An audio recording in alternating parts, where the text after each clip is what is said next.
Bene ragazzi, ci troviamo qua sulla vecchia strada del Bornas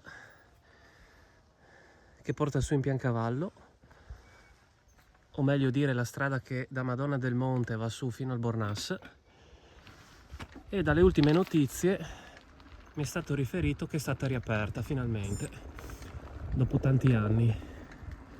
Quindi ora andiamo a vedere come si presenta.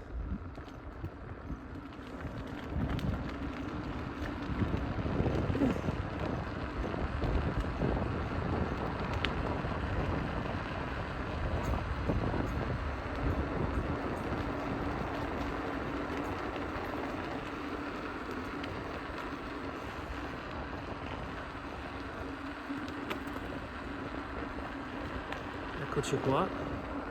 Qua c'è stata la frana anni fa.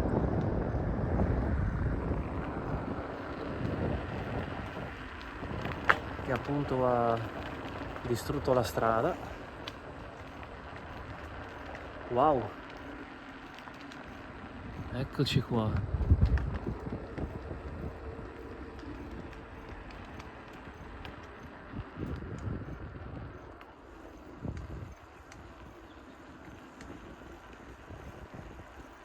Bello.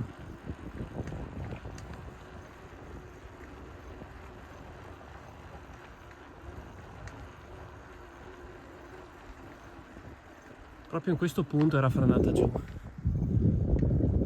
Guarda che bel lavoro.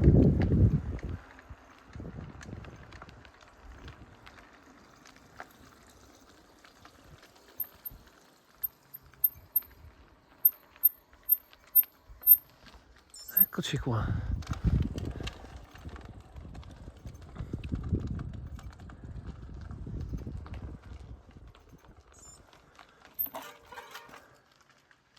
Quindi per il momento diciamo che si può transitare.